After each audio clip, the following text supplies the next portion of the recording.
Então Prudência elogiou Cristã. Você está de parabéns pelo modo como vem criando seus filhos. Penso que nem preciso fazer aos outros estas perguntas, uma vez que o mais novo as respondeu tão bem. Então, ela voltou-se para José, o próximo em idade, e perguntou: José, posso fazer-lhe algumas perguntas? José: sim, com prazer. Prudência: o que é o homem? José: uma criatura dotada de razão, assim feita por Deus, como disse Tiago. Prudência: o que se infere pela palavra salvo? José: que o homem, pelo pecado, colocou-se num estado de condenação, corrupção, cativeiro, miséria e morte. Prudência: o que significa dizer que ele foi salvo pela Trindade? José: que o pecado é um tirano grande e poderoso. É preciso toda a divindade, Pai, Filho e Espírito Santo, para tirar o homem de suas garras, e que Deus é um ser de amor tão grande e poderoso que dispôs-se a exercitar toda a sua sabedoria, seu poder e habilidade para salvar o homem de seu terrível estado. Prudência: qual o propósito de Deus em salvar o homem?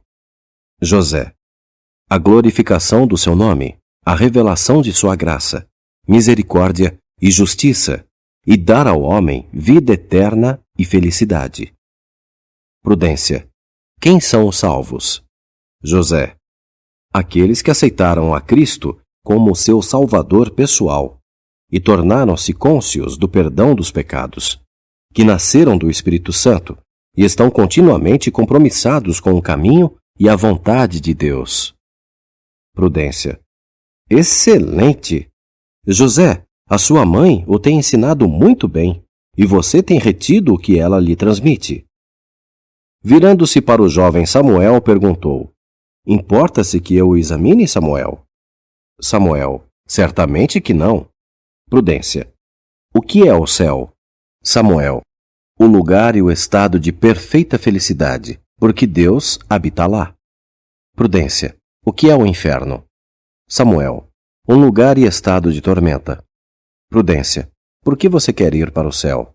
Samuel: para ver Jesus Cristo, o meu Senhor, e servi-lo eternamente, para viver e servir com os salvos, para ver Deus e glorificar-lhe o nome. Prudência: um jovem muito sábio e que aprendeu sua lição. Ela voltou-se então para o mais velho dos rapazes, que era praticamente um adulto.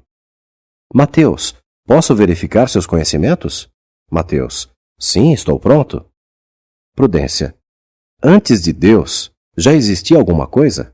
Mateus: não, pois Deus é eterno, e Ele criou todas as coisas no princípio, porque em 6 dias fez o Senhor, os céus e a terra, o mar e tudo o que neles há.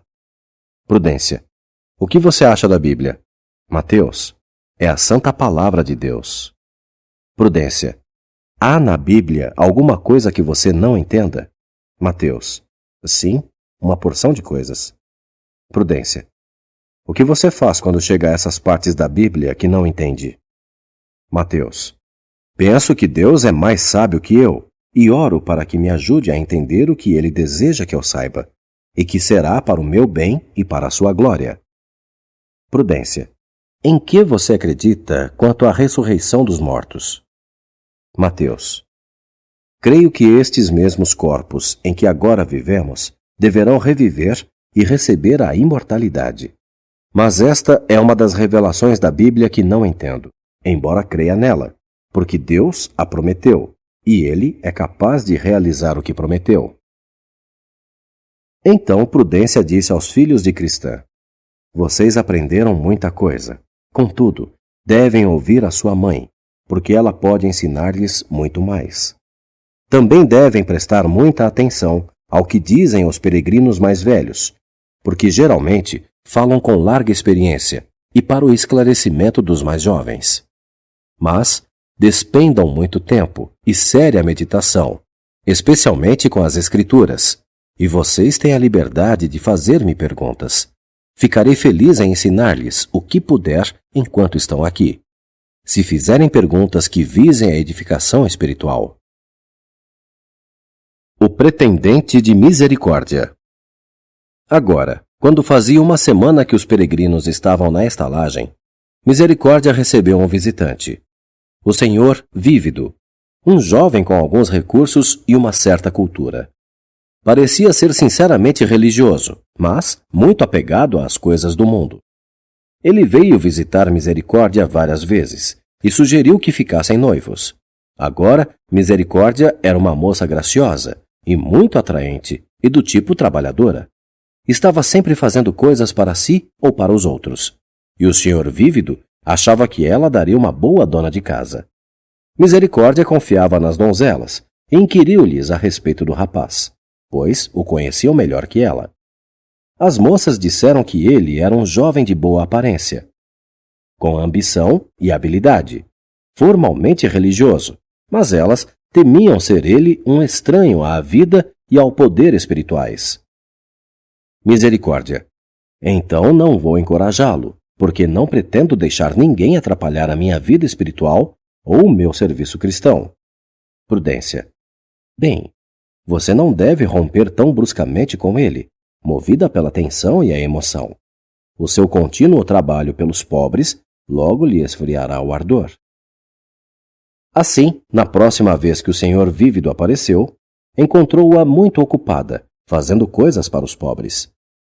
Sempre a trabalhar, observou ele. Sim, confirmou ela. Para mim ou para os outros. E quanto você ganha por dia? Quis ele saber. Faço essas coisas para que eu seja rica em boas obras, a fim de entesourar para mim um bom fundamento para o futuro, para que possa alcançar a vida eterna. O que faz com todas essas coisas? Visto-os nus, respondeu a jovem. O semblante do jovem caiu, e ele silenciou. Ele não mais veio visitá-la, e quando os amigos perguntaram-lhe o porquê, respondeu que Misericórdia era uma jovem muito bonita, mas preocupada demais com os pobres. Quando ele não mais apareceu, Prudência lembrou a Misericórdia.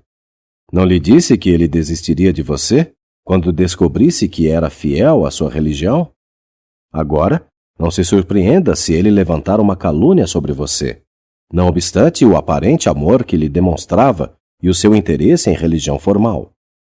Você nunca teria sido feliz com ele. Ambos têm temperamentos muito diferentes. Misericórdia. Eu já poderia ter casado, embora nunca mencionei isso antes, se os meus namorados não tivessem feito objeção aos meus padrões. Nenhum deles nunca achou falta em minha pessoa. Era de minhas ideias que eles não gostavam. Consequentemente, não podíamos concordar. Prudência. Nos dias atuais, as coisas eternas causam bem pouca impressão. Para muitos, o cristianismo não passa de um costume ou um nome. Misericórdia. Bem, se ninguém me aceitar por minhas convicções religiosas, morrerei uma velha donzela. Minha devoção a Cristo e ao seu serviço tomará o lugar de um marido. E serei mais feliz que vivendo com um homem que não seja cristão e esteja sempre se opondo ao meu estilo de vida. Tenho uma irmã chamada Generosa, que casou com um desses egotistas presunçosos e teimosos, e nunca se entenderam. Ele opôs-se violentamente a que fosse cristã, e finalmente expulsou-a de casa. Mais tarde, ela adoeceu e morreu. Prudência. E contudo ele era um cristão professo, suponho. Misericórdia. Sim, professava, mas não possuía o verdadeiro cristianismo. O mundo está cheio desse tipo, e não importa o quão bem educado ou rico eles sejam, não quero nenhum deles. Prudência. Então Mateus foi ter com Prudência, desejando fazer-lhe algumas perguntas. Mateus. Por que os bons remédios são geralmente amargos? Prudência. Assim é a vida. As melhores coisas da vida estão geralmente depois das desagradáveis. A palavra de Deus é amarga aos pecadores, mas quando recebida, traz salvação.